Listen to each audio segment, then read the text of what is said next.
Hey y'all, I'm in the garden and I figured I'd take you guys around and just show you some things that are finishing up and some things that are about to be in bloom as far as our flowers go.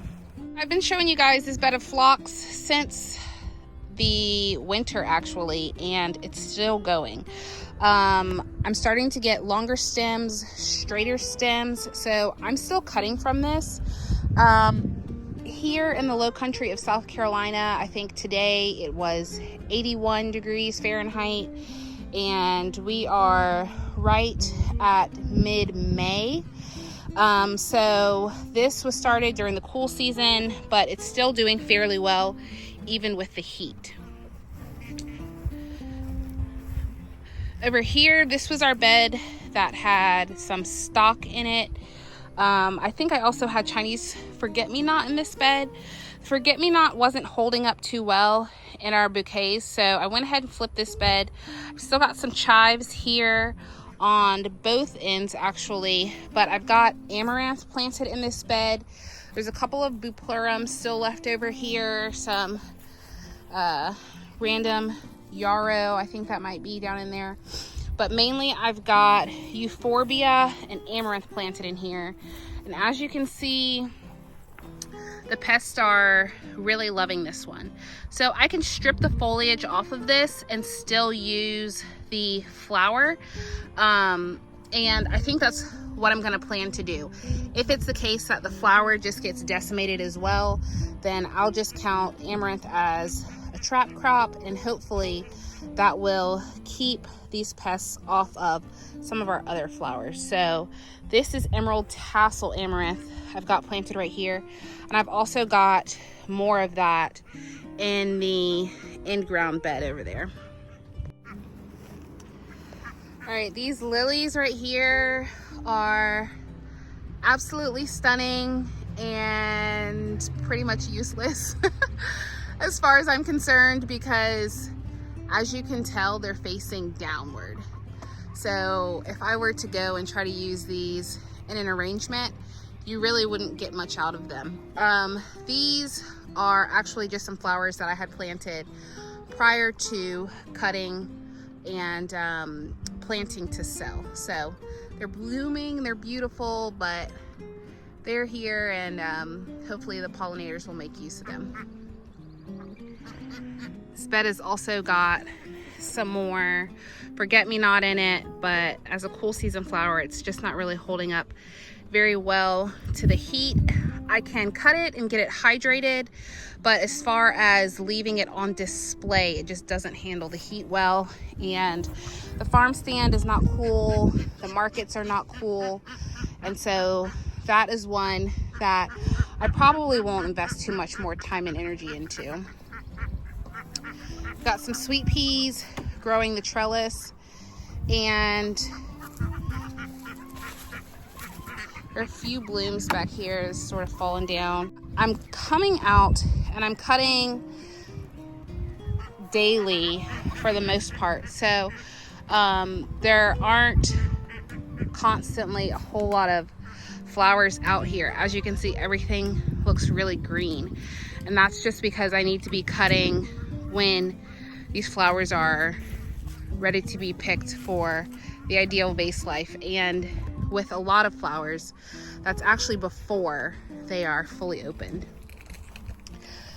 So straw flower is coming on pretty strong. This is white straw flower. If you've never felt straw flower before, these petals are very paper-like. Our sunflowers, let's go down here and take a look. I've cut a couple of these actually. So we are on the verge of cutting this. Like, I will probably come out and go ahead and cut this tonight. And these are one and done, so we'll come back and sew in this spot. Let's get out of the light. That one, probably another day or so. And then, if you aren't aware, we don't spray anything. So every flower that's planted doesn't necessarily make it into a bouquet because some of them end up pest damaged before it gets that far. So seeing a little bit of damage on this, but also seeing some light yellow petals popping through. So these will be in our bouquets soon. As you can see, there's a lot of them. This is our first, second, and third succession, and I've got more following that. Cosmos are beginning to bloom. You've probably been seeing a lot of these in our bouquets lately. Afternoon white and a few apricotta. These are pretty short, so I haven't been including a lot of these. I'm hoping to keep cutting and maybe get some better length on those. But the afternoon white, and I think this is cupcake blush, I really like the look of these. As far as something that is close to being included, this is our Black-Eyed Susan patch, Rudbeckia, one of them, and we are getting some flower heads on these, so I'm sure it won't be much longer on those. And I'm really looking forward to the cut and come again varieties like this Rudbeckia, our zinnias. This first succession has a few buds on it. It'll be nice to get multiple cuts off of these plants. And our second succession of zinnias is in. I direct seeded this second succession and it's a little bit spotty, so I'm going to come back in and fill in those spaces where we didn't have great germination. But there's zinnias. This is that other succession of amaranth, and then we've got some more dahlias and some basil there for our filler. All right, this Ami has worked out really well. I like it. I was seeing a little bit of pest pressure on it, but nothing major. So these flowers are always fun. They're like little bursts of fireworks. And I love them because they're light and airy and they give that wildflower feel, but this was it was designed this way, so we planted these intentionally, and I've actually got another bed of these on the other side of the garden. All right, here's some more straw flower. They're a little droopy here. I am actually in the process of moving the sprinkler around. We don't have any irrigation here, so that's another one of my tasks, making sure everything is watered a couple times a week. But this straw flower is a little pink. I think this might be silvery rose. And I'll wait until those open up just a bit more. Let's see, over here we had some cress, and I have flipped this bed, added in some celosia. These are some gladiolus from last year. I'm already starting to pick a few of those here and there, and you guys may have seen the video where Archer and I planted about 80 more of those, and they are on the far side over there, so I'll have to see if I can dodge the sprinkler to catch you guys up on how those are looking. This bed has more amaranth, and it's also interplanted with celosia. This is a bed that was full of our apricot, silver, and a few Potomac yellow snapdragons. But we've harvested the best of those, and I'm trying to just stay on top of planting more successions so that we continuously have flowers and filler and all of that to harvest to take to market. So this is more amaranth. If you've been seeing these little drumstick looking flowers in your bouquets, these are Craspedia, and they are blooming now. So I've got this little patch right here. I've got another second succession at the back of the garden as well. And we've got a few more snaps in here and some dahlias coming up. I'll take you guys over and show you the dahlia patch. You guys have been following the progression of this bed of very intensely planted yarrow, and we are starting to see some of the stems of that shoot up and get some flowers. This right here is actually the first, and we should be able to get multiple cuts off of this, but trying to see how I can show you. It's fairly long. There are ants down there, so I don't want to stick my hand to the bottom of that stem, but probably the length of my forearm and hand at least. So far, so good with those. I haven't been cutting and using them. They're just starting to bloom for us, but it'll be fun to add something new into the mix. Y'all, these are clearance rack mums from last year. So if you have a place in ground to stick your mums, don't toss them. I had these in a window box for a while, and then I just stuck them in the ground, and here we are, blooming. It's not even really summertime yet.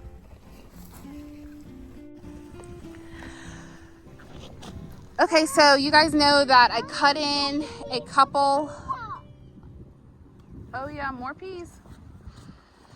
You guys know that I cut in a couple of rows with the tiller over the winter, and this is what they're looking like. So they are pretty much full. I said I had some more Rudbeckia, so that's what we've got going on right here. We've got some coneflower right here, and there's also, let's see that orange flower right there. There's also coneflower throughout other places in the garden, like that pink over there. And these rows, as you go down right here, that is more sunflowers, but they are pretty much full at this point, which is kind of surprising, but not really, because it's me and I can fill a garden space. So this is the other row that I cut in right here. This that you're looking at are the gladiolus that Archer and I planted together maybe a month or so ago.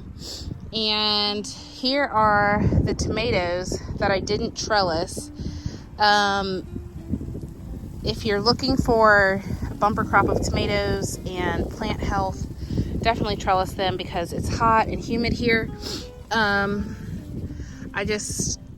I don't have the bandwidth to deal with trellising tomatoes and training them to trellises and all of that right now while I'm trying to focus on the flowers. So I planted these, and I'm just gonna see what happens. We'll see if I get any.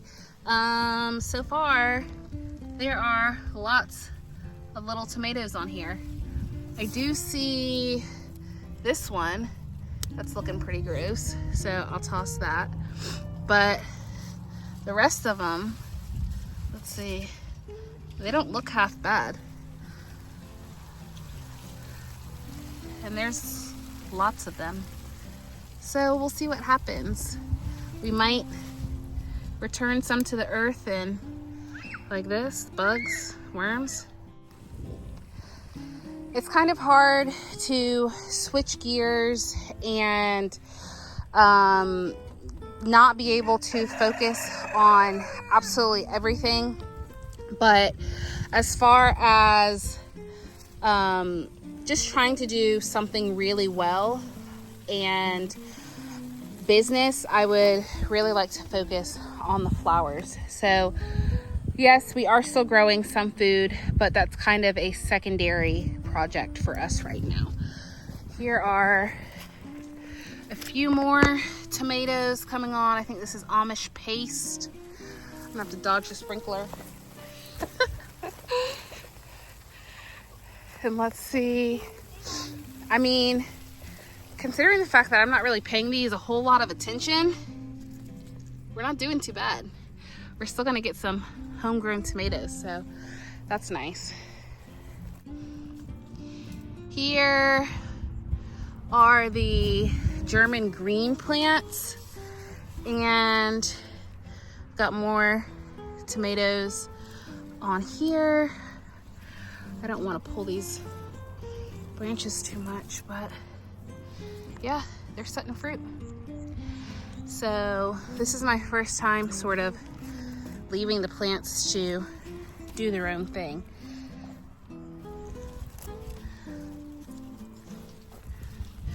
This one doesn't look so great. Let's see, got a few fruit sets and some flowers over here. Here's that okra that I just came in and stuck in the ground, and I haven't really been doing much with this either. I will probably come in and give this a little dose of fertilizer, put some sheet bedding on it just to make sure it's got some nutrients, and that's about it. All right, here are those gladiolus that we planted a couple videos ago. Oh, blackberry. We've got lots of blackberries. I think it's gonna be a good blackberry year.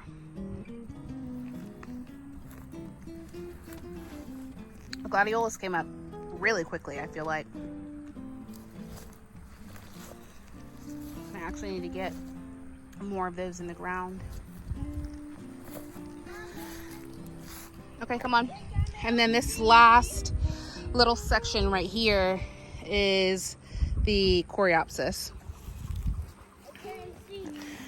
And this was started probably in January, I believe. And we're not far off from flowers on this also. All right, I won't show you all of the beds, but let's take a look. Let's go check out what the dahlias are doing. Hey, what do you have? Cilantro. Oh. I'll put it everywhere. You're putting cilantro seeds everywhere? Mm-hmm. Oh, well, there won't be any shortage of cilantro. Come on, man. I was stuttering with that. Here's some pepper plants that I put in. We still have strawberries bearing fruit here and there. Cilantro is finishing up. That's a cool season crop for us. And some of our onions and chives are finishing up, and those have sort of begun making seed. That one's not done yet. It's still green. This is gonna be a cilantro plant. Oh, goodness gracious. Got more sweet peas.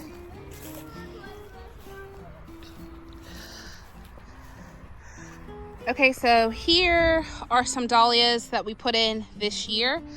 I picked one of these so far. I was actually thinking these wouldn't be ready until closer to the fall, but because they're blooming so early, I might look into getting some brighter colors. These are really warm and I feel like geared a little bit towards fall, but if I can mix them in with some pinks and some yellows, I think they will be okay. So you can see we're getting some stems and buds on these, and all of these were planted this year. The dahlias in the raised beds were planted last year and possibly even the year before that. I can't really remember now. Okay, and we've walked this row before, but more Bupleurum. I don't think you guys have seen this as it started to variegate, but this is the euphorbia, and I haven't really cut from this just a whole ton yet. And then more sunflowers. We've got another succession of cosmos going. And these are going to be a deeper yellow.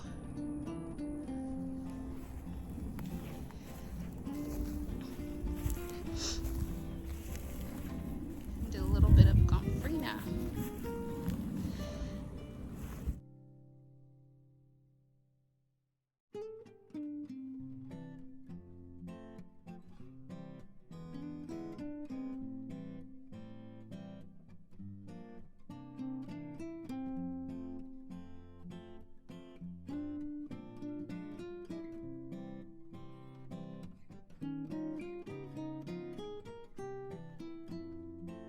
Alrighty guys, that's it for this garden update. Hope you enjoyed it, and we will see you guys soon. Bye.